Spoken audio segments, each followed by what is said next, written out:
রমজানের শেষ দশকের জন্য বিস্তারিত কিছু আমল বলুন। রমজানের শেষ দশকের বিশেষ আমল নবী করিম সাল্লাল্লাহু আলাইহি সাল্লামের জীবনী থেকে যেটা আমরা পাই সেটা হলো যে আম্মা জান আয়েশা রাদিয়াল্লাহু তাআলা আনহা থেকে বর্ণিত, নবী করিম সাল্লাল্লাহু আলাইহি সাল্লাম রমজানের শেষ দশক যখন শুরু হতো তখন তিনি কি করতেন?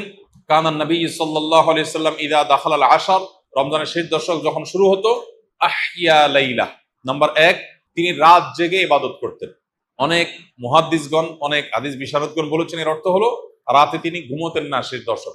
আবার অনেক মুহাদ্দিসগণ বলেছেন কুমিল লাইলা ইল্লা কালিলার উপর আমল করে সামান্য ঘুমাতেন, বেশিরভাগ রাতে ইবাদত করতেন। তাহলে 1 নম্বর আমল হলো শেষ দশকের প্রতিটা রাত জেগে ইবাদত করা। নাম্বার 2, ওয়াইকাযা আহলাহ, নফল আমলের জন্য অন্য কোনো সময় পরিবারকে ডেকে তুলতেন না, কিন্তু রমজানের শেষ দশক পরিবারকে ঘুম থেকে ডেকে তুলতেন ইবাদতের জন্য। তার মানে পরিবারকে ইবাদতের জন্য উদ্বুদ্ধ করতে হবে।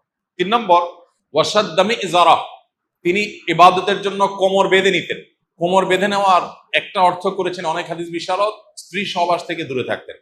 আরবরা এরকম কোমর বেঁধে নেওয়া বলতে এরকম ইঙ্গিত করে থাকে।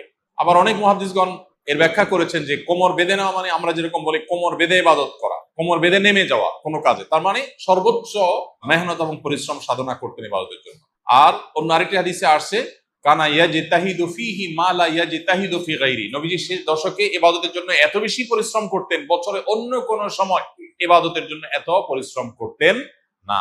অথচ আমরা শেষ দশকে বেশিরভাগ মানুষ হয় গ্রামের বাড়ি যাওয়ার নিয়ে ব্যস্ত, গ্রামের বাড়ি যাওয়ার পরে বিভিন্ন বাড়িতে বাড়িতে ঘোরার, গ্রামে গ্রামে ঘোরার নিয়ে ব্যস্ত, আর শহরে যারা আছে তারা কেনাকাটা, শপিং ইত্যাদিতে ব্যস্ত। এটা হলো আমাদের শেষ দশকের অভ্যাস, যেটা হাদিসের একেবারেই বিপরীত। শেষ দশক হওয়া উচিত প্রথম দশক, দ্বিতীয় দশকের চাইতে বেশি ইবাদতে বেশি মনোযোগী হওয়া উচিত আমাদের শেষ দশক। আল্লাহ আমাদেরকে তৌফিক দান করুন।